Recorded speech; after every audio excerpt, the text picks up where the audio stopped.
I think they're all insane. Ladies and gents, welcome to another episode of Hidden Perspective. This is Rob Greco. We're going to continue our discussion of UBI. To recap, the first episode looked at the idea itself, the history, some of the experiments we have. The second looked at what progressives have to say in support of UBI. This episode, we do a 180-degree turn from last week, heading to the other side of politics, to see what libertarians and some conservatives have to say about UBI. First off, what do I mean by a libertarian? Broadly, a libertarian is someone who believes in individual freedom, defined as the absence of coercion. As such, libertarians believe in limited government, as reducing the role of government maximizes individual freedom. It's important to note that there are also left-leaning libertarians who hold slightly different views, so just know that when I refer to libertarians, I'm referring to right-leaning libertarians. So, if libertarians believe in small government, why would they support UBI, a policy that requires massive amounts of taxation? Doesn't that go against libertarian ideals? The answer is, it does. This is why most libertarian UBI advocates stress that UBI, or a negative income tax, isn't an ideal policy.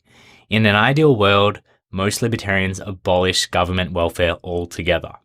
However, since our societies already have welfare states, introducing UBI as a replacement to all existing welfare programs is an improvement on the status quo.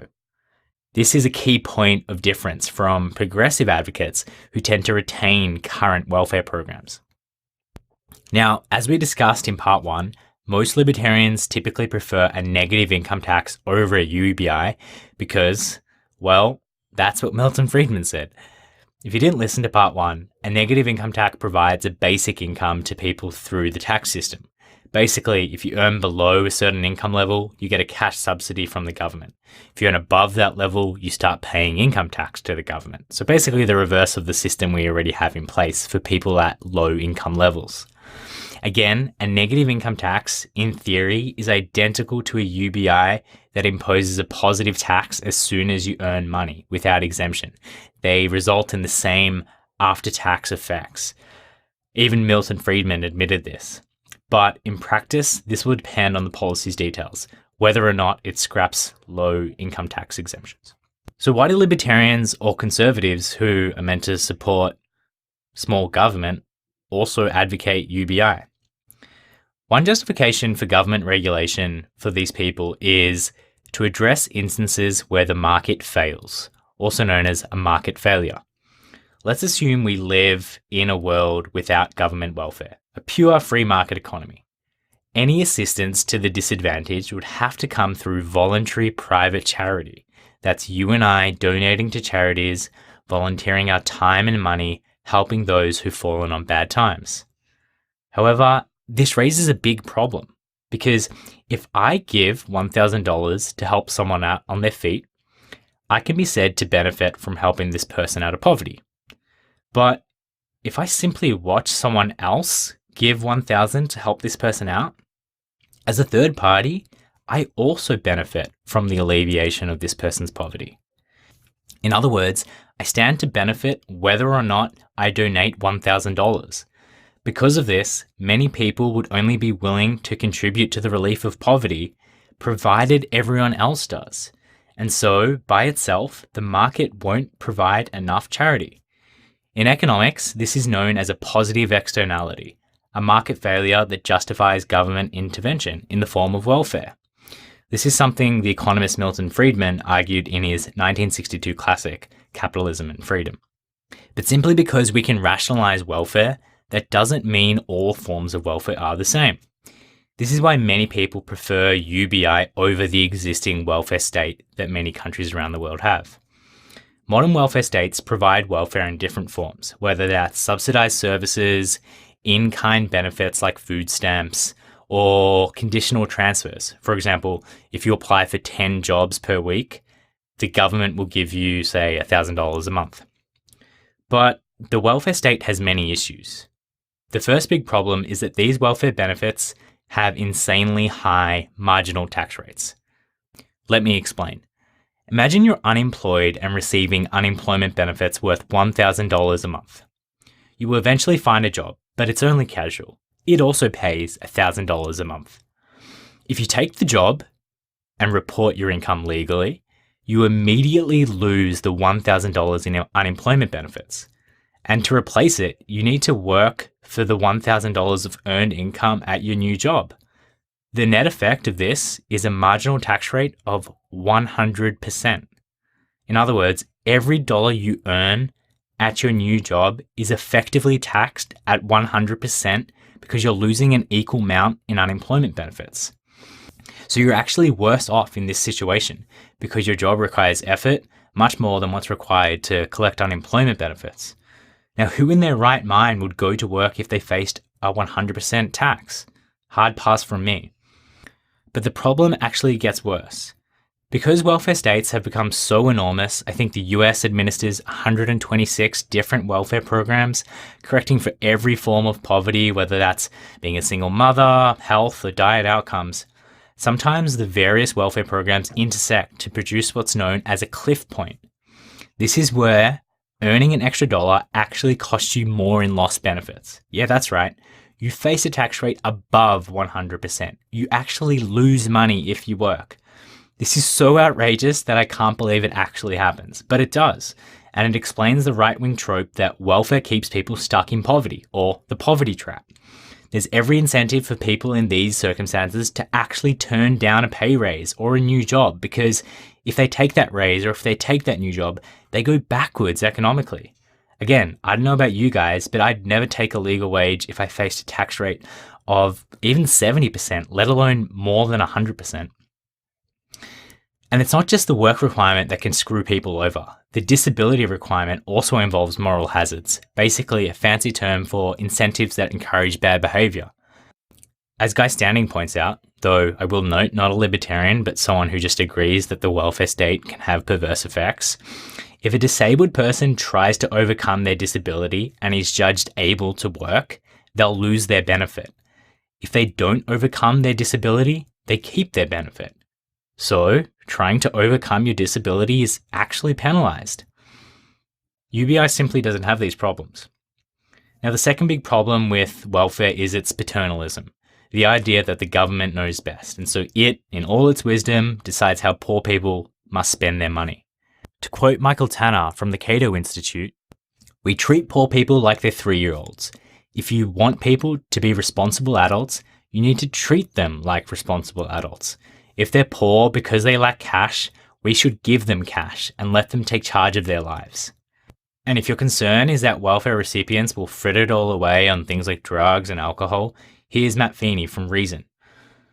Quote, "Many welfare recipients are required to undergo drug tests, despite the fact that many Americans take illegal drugs while still being good parents and holding down a job. If employed professionals are able to fulfill their duties at work while also maintaining a recreational drug habit, why should welfare recipients be treated differently?" In fact, in 2012, welfare recipients in Utah were found to test positive for illegal drugs at rates less than the national average, and in Arizona, 87,000 screenings between 2009 and 2012 yielded only one positive test result. And to be clear, this paternalism comes from both sides of politics, both the left and the right. Andrea Costello called it the bastard child of conservative judgment and progressive condescension towards the poor. As Matt Zwolinski, a professor at the University of San Diego, writes, quote, "Conservatives want to help the poor, but only if they can demonstrate that they deserve it by jumping through a series of hoops meant to demonstrate their willingness to work, to stay off drugs, and preferably to settle down into a nice, stable, bourgeois family life. And while progressives generally reject this attempt to impose traditional values on the poor, they have almost always preferred in-kind grants to cash precisely as a way of making sure the poor get the help they really need. Shouldn't we trust poor people to know what they need better than the federal government?" And often, the paternalism is just wasteful. For example, if poor people need money for a particular reason, they'll almost always convert these in-kind benefits into cash, usually at a discount. That's just wasteful. I actually saw this happen the other day. A homeless lady asked my girlfriend to buy her soap from the store. My girlfriend, who was rattled, just obliged. But after leaving the store, we see this homeless lady trying to sell that very soap to another homeless person on the street, obviously far below market value, for some cash. So that's just wasteful. And it's not just the paternalism, but the humiliation that these welfare recipients go through every time they have to show things like food stamps at a grocery store. Plus, UBI can result in huge cost savings by eliminating bloated welfare bureaucracies and all their overhead costs. But the strongest argument in favour of replacing the welfare state with UBI is this. Despite spending huge sums of money, there isn't a single welfare state to have completely eliminated poverty. According to Michael Tanner, in 2012, the US government at all levels spent over $20,000 for every poor person in America. This amount is much higher than the US poverty line of $12,000. Or, better put by Charles Murray, quote, America's population is wealthier than any in history. Every year, the American government redistributes more than $1 trillion of that wealth to provide for retirement, healthcare, and the alleviation of poverty. We still have millions of people without comfortable retirements, without adequate healthcare, and living in poverty. Only a government can spend so much money so ineffectually. The solution is to give the money to the people. End quote. Basically, all these libertarians are saying is this. We should be redirecting all the money we spend on welfare and putting it straight into people's hands. They'll do a much better job with the money because they know what they need. Bureaucrats don't. So that's the scathing critique of the welfare state, a key reason why many libertarians and also some progressives advocate UBI. But as Charles Murray argues, UBI also gives people moral agency and responsibility that they've never had before, a better chance for self-improvement, to make the right choices and get their lives in order. Here's Charles Murray himself making this point. But the other reason I wanted to write the book is because I thought, and I still think, it provides a way in which we might actually revitalize America's civic culture, which is to say, the civic culture in which a lot of problems get solved at a very local level. And the reason I make that argument is that an income stream, and under my plan, the money would be deposited every month electronically into a known bank account. An income stream gives people moral agency, whether they want it or not. Let's take the example of a guy who is living off his girlfriend. And he can't seem to hold on to a job, and he's feckless, and she puts up with him. She loves him. Well, all at once now he's got an income stream. I think it's quite probable that the young woman will say, you know what? I think kicking in $300 or $400 a month at this point is appropriate. I think that's a very good thing for her to do, and it's very good for him to be hit with that request. I also think it's a good thing that if he drinks up all his money under a universal basic income with 10 days to go, that his friends or his girlfriend or his parents or anybody, other people say, well, we aren't going to let you starve, but it's time to get your act together. And I think that kind of saying to someone, don't tell us you're helpless because you aren't helpless. The question is whether you're going to do anything about it. I think those kinds of interactions on millions of times a day around the country would be a good thing. Now, it's been pointed out that Murray's wish for a revival of civic culture and better behaviour is actually a moralistic conservative position and not actually about freedom. I don't think that's a big point, but it shows why conservatives might also favour UBI. But there's actually a deeper philosophical point that underscores all of this. You may have heard of Friedrich Hayek, a prominent libertarian economist and philosopher in the 20th century. Well, funnily enough, Hayek also came out in support of UBI. He says, quote, the assurance of a certain minimum income for everyone, or a sort of floor below which nobody need fall, even when he is unable to provide for himself, appears not only to be wholly legitimate protection against a risk common to all, but a necessary part of the great society in which the individual no longer has specific claims on the members of the particular small group into which he was born. End quote. What on earth does this mean? Although Hayek doesn't elaborate too much on this, we have some interpretation from philosopher Matt Zwolinski. First off, to Hayek, freedom means living one's life according to his own decisions and plans, not being subject to the will of another person. And in contrast, Coercion is when your actions are made to serve another man's will for their purpose, either through the threat of physical harm or withholding a resource critical to your existence. For example, let's assume you're stranded in the desert and there's only one person who owns the water supply. If they refuse to give you water or will only give it to you for an exorbitant price, this is coercion because 1, you have no other options, and 2, you have a right to your own life. But the same isn't true if there's only one painter who, for example, can paint your portrait for an extremely high price. Because although you also have no other options here, you don't have a right to receive a painting. So to Hayek, it's all about whether a proposal increases or decreases your options relative to a baseline in which your rights are respected. How then does UBI come into all of this? Basically, we need UBI because poverty makes people vulnerable to coercion. Imagine a housewife dependent on her husband's paycheck who has to put up with abusive behavior. Giving this housewife a UBI gives her options, the ability to walk out of the relationship and still survive.